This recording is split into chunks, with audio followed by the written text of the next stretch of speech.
I think our church has always been about loving God, loving people, loving life. It's always been about really the simple things, seeing people connected to Jesus, to grow in him, to be discipled, to become all he's called them to be, to live lives of purpose and calling, and people understanding that they're not just saved, but they're called, and living with that sense of calling. And I think our themes every year for Hillsong Church really do connect into that sense that I'm called, I'm responsible, I'm excited about the possibilities, that God wants to do something with me, not just us together collectively, but me individually. You are the one. There are no coincidences. You're never just in that place at that time for no reason. That God puts you in situations because you are the one. I am the one. I really hope it got in people's spirit for people to understand, firstly, a sense of responsibility, that sometimes it's me who's going to stand in the gap, not everybody else. And I think a lot of people put their hand up, and I think a lot of people realised that and had an expectation that opportunity was coming their way and walked into opportunity and possibility.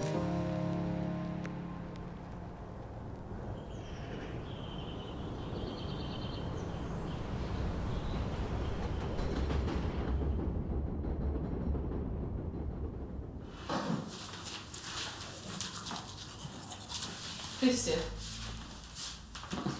Tappar nästan. Jag brukar aldrig så här stilla när jag vaknar. De brukar gå. Men jag går då. Hej då.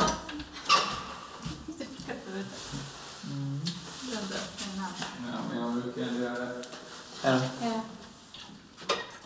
The refugee crisis is in full swing. What about Sweden? Sweden has opened its doors. 1.2 million applications for asylum in Europe. It was on the news and in the papers. Everyone was talking about it. No one could really escape from the issue. And it was a big change in the country. On my way to work every day, I saw that. Thousands of refugees coming to Stockholm Central Station every week. The situation put a lot of pressure on the system, which now became very overloaded, and through that we saw a lot of challenges arise. It was a lot of talk about what can governments do. I started to think, well, what can I do? Instead of talking a lot about refugees, maybe we can talk to refugees. We saw that a lot of the newcomers had smartphones. All the Swedish people is sitting on their metros, looking down in the phone, and also the refugees were looking down in their phones. And maybe we can use this to connect people.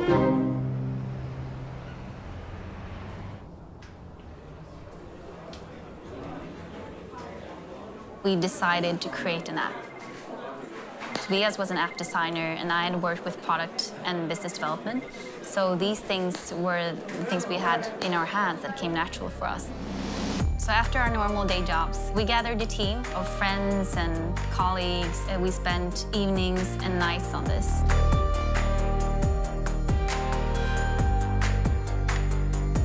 And after 8 weeks, the team of a lot of volunteers launched the Welcome app.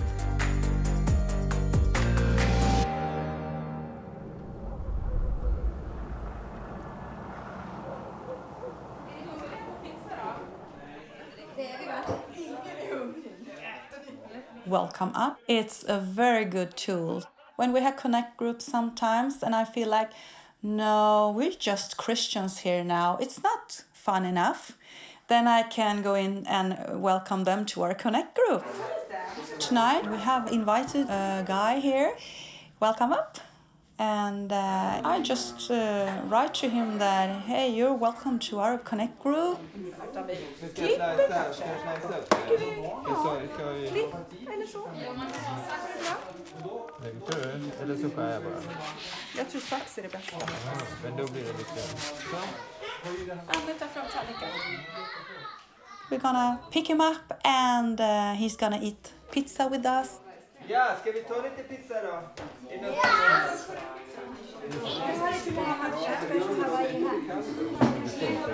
Alltså, har du bott många år i Sverige, eller? 3,5 år sedan. Ja. Och var kom du ifrån? Syrien.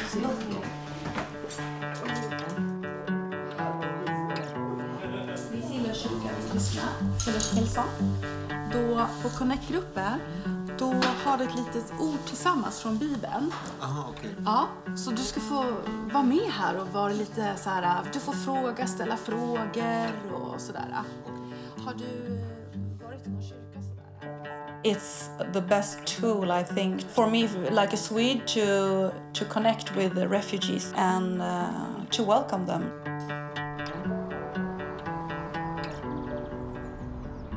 Jag brukar lämna mitt gamla liv där nere. Så går jag längs den här krokiga vägen upp på berget.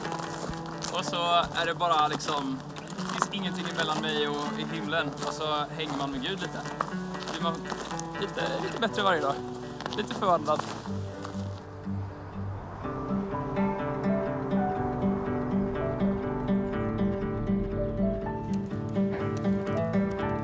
My story is, perhaps I don't look traditional Swedish. I moved here when I was 2 years old with my family. I was born in China.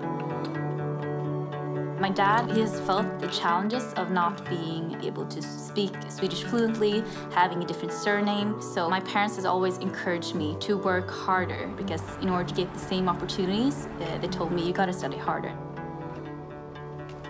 So when this situation happened in 2015, I was reminded also on a personal level that the right to belong isn't something that comes easily for everyone. I mean, in general, is it only up to the minorities to fight to become, part of the society? Is it up to women to only fight for women's rights? Is it up to black people to fight for black people's rights? No, it's up to all people. We're part of the welcome team in church. And as we say in church, like welcome home, that's really also what Welcome App is about. We're in the spirit of welcoming people. Being part of church, we feel empowered to, to the everyday, to like every hour of the work week and feel sent. The app today has been used by 30,000 people in Sweden and Norway, and it has created 45,000 unique connections between people. But we see that this is just the start. When we got the opportunity to actually work with Welcome App, it was a step out in faith for us. I knew that all of the jobs I had in the corporate world, they could easily be replaced by hundreds of people that stood in line wanting that exact job. But for this, there were no one in line for that. So we thought, if not we, and if not now to do it, then who else will do it? So that was the trigger to step out in faith. Making an app is perhaps sounds a bit crazy for some, but it was something that came natural for us because it was where we had been positioned and what we had in our hands. So we didn't have a master plan. We just did the immediate next step. Didn't know what it would lead to or if it would lead to anything. We just felt the responsibility to continue and see what it could lead to.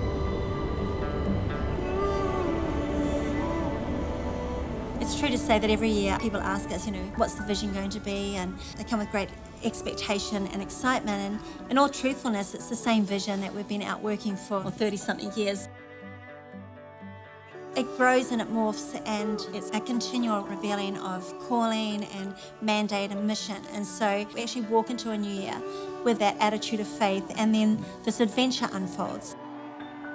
We've certainly got new focus, but it's new vision within an old vision. And so I am the one. I hope that's in people's spirit and they continue to live with that spirit. And I felt the same with new roads and new rivers. We're still believing to see new roads and new rivers. We're still believing to pioneer again.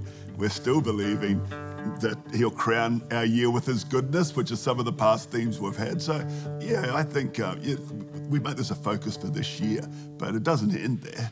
Let's believe there is more.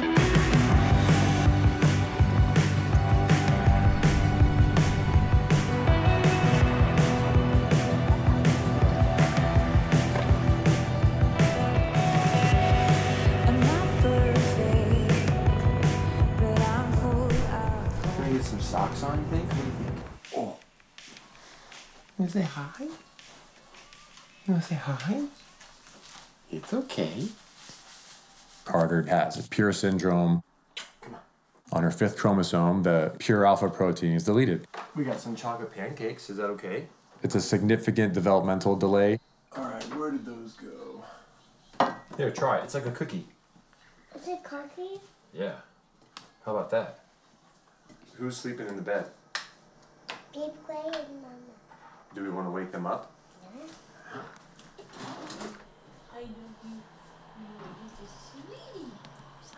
Okay, let's go see Dad. Let's go see Dad. There's so many different sides of Carter that I see. She's the most complicated, complex person that I've ever met, and doctors are baffled by her. Carter just confused everyone. We saw every specialist you could think of, a gastrologist, a neurologist, a geneticist, and the list goes on and on. It was a major relief to have the diagnosis.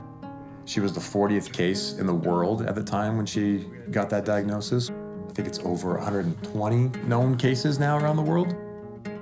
All nonverbal, low muscle tone, struggle with balance and walking.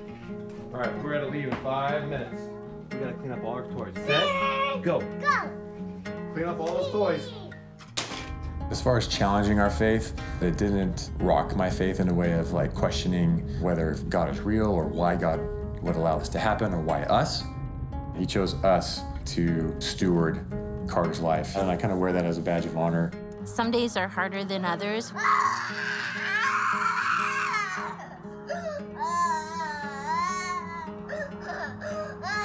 Those moments where she just starts screaming are my most challenging because I am so overwhelmed. And it doesn't really get easier. You just gotta keep moving and keep trying to make it work. All right, we're here, bud. What do you think? Just show them. Yeah. Yeah. I love therapy. You love therapy? Yeah.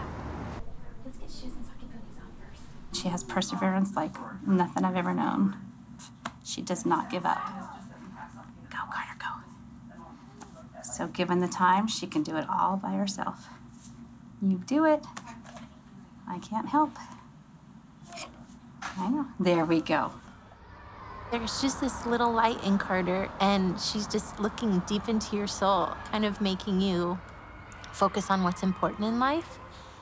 And I love that about her because she reminds me what's important every day, and I need that reminder. I would like nothing more than to just hear her little sweet voice, to hear her say, Mom. It is definitely one of my biggest dreams in life.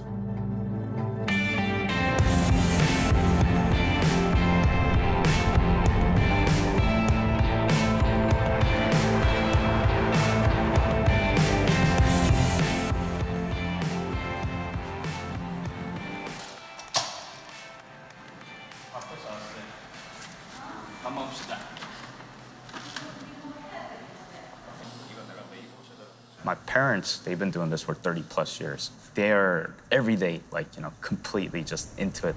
When they're here, you can see sparkle in their eyes. We do pharmaceutical research. We specialize in tissue cultivation. We also do stem cell cultivation. God gave this unique technology to my dad, 30+ years ago. And we have access to something that's never seen before in the world. And we know that it comes from God. Early in 2017, I was just hanging out with Will in the back of the church, and then I was like, what condition does Carter exactly have? And it's something that we've never heard of before. My dad talked to Will some more, and Will said that, if I had one wish, is just to hear Carter speak at some point. And then, so that's what really motivated my dad. He's like, you know what? I think I can help. So we're looking at Carter's brother, Gray's stem cell. So we actually went down to the hospital when Gray was born, and we collected the cord blood cells. I don't believe anybody else have actually found these type of cells before. The odds of, just finding cells like this it's unheard of. I can't really put a definitive number on it, but I would say it's in the billions, 1 in a billion. To find this cell in the screen is a miracle. The ones that are all showing those 3 colors, those are the types of cells that we're looking at. We believe that those are successfully differentiated to neural stem cells. And then from there, we can produce those proteins from these cells. Then we can actually help Carter to develop normally by providing whatever she's missing. You think that you will hear Carter speak, right? 100%. I'm convinced. Not by my power. God. We are actually going to have a full-blown clinical trial that's regulated by the US FDA to do these things. Just come up to this point, we've burned through several millions of dollars, and we're expecting to burn tens of millions of dollars just to get to the clinical phase.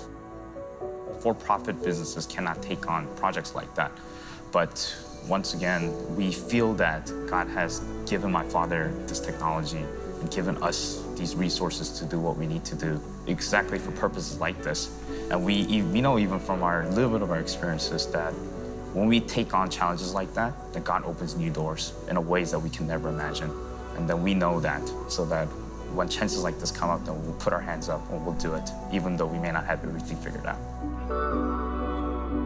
Everything is such a fight in this life, and they just come and offer help. It's just amazing. I have to be okay with Carter being healed or not healed, and I am okay with that. I just want God's plan to happen. I'm trying to be patient and realize that there may be a bigger plan than just what I want, and I know that one day she's gonna be singing and dancing, and if that's in heaven, then that's okay.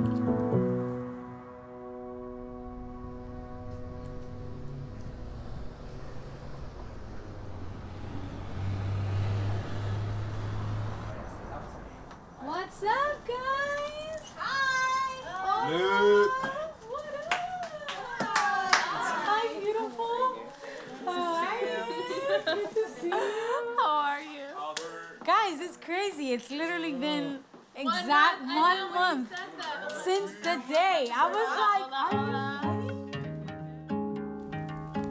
I think it's so awesome to kind of share what was our breakthroughs and what was that day like, the realization that we all crossed the finish line. For me, knowing that I ran a marathon that was 26.2 miles, I would have quit a long time ago, like if it was just me running this race. But it's like having you guys around me, like it was just super encouragement because like I didn't want to let you guys down. I've just like had this shift of like, I'm just going full on with you, God. Like if I did 26 miles, I could do anything else, So I'm going for it. Do you know how like when you're running and then you could see the other people like on the, and I was like, if I just cut.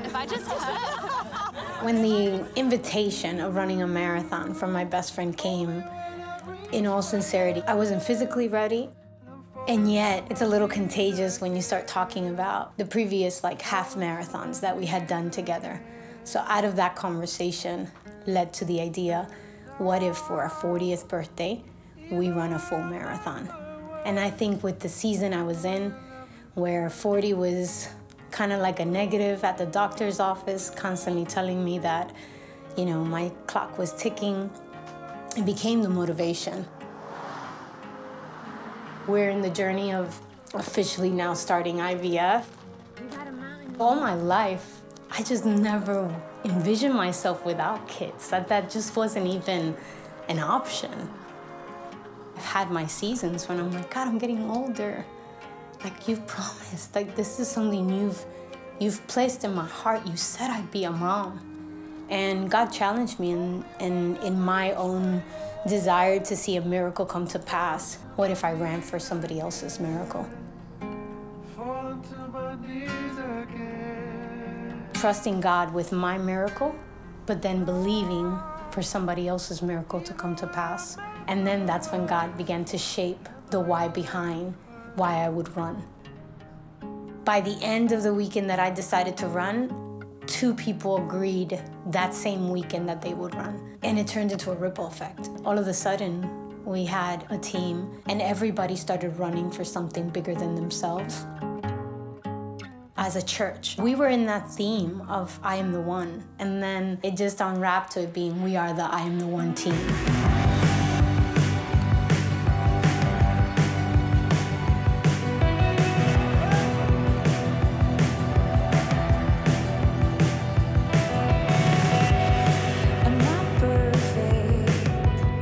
You got a cramp?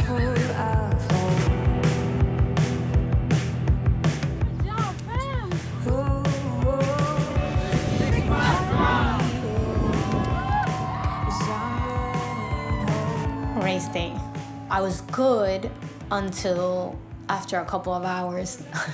And on mile 17, like, that's when it just kind of really got real, the pain and the unbearness. And at this point, I actually had to stop and stretch, but the pain just kept coming back.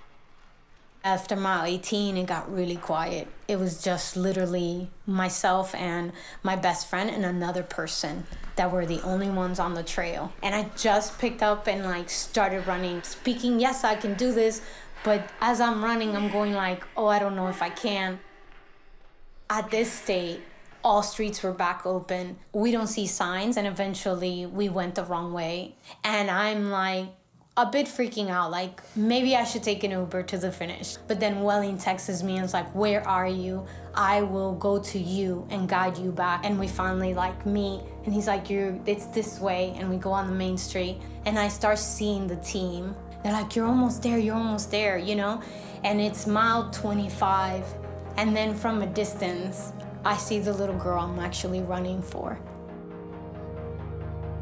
When I saw Carter, this beautiful, precious little girl I was running for, that the miracle that I'm believing for her life, it put everything in perspective.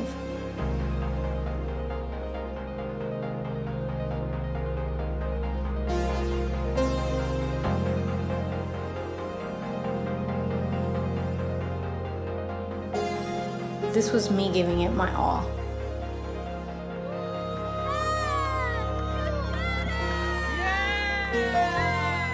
Giving my heart and soul to saying, here, Father, I've been obedient to what you've called me to. And just like believing that yet there's still more ahead. And now to believe that the breakthrough is going to come out of that obedience.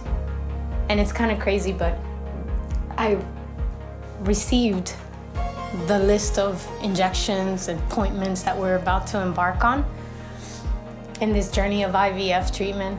So I said, okay, God, I'm going to look at this as mile markers. And then, I don't know why, I decided to count how many appointments I have and how many injections I have. And it was a total of 13. 13 is half of a marathon. And I just feel like I kind of lost it crying, because I think that God was saying, you've done a full, you totally can handle a half.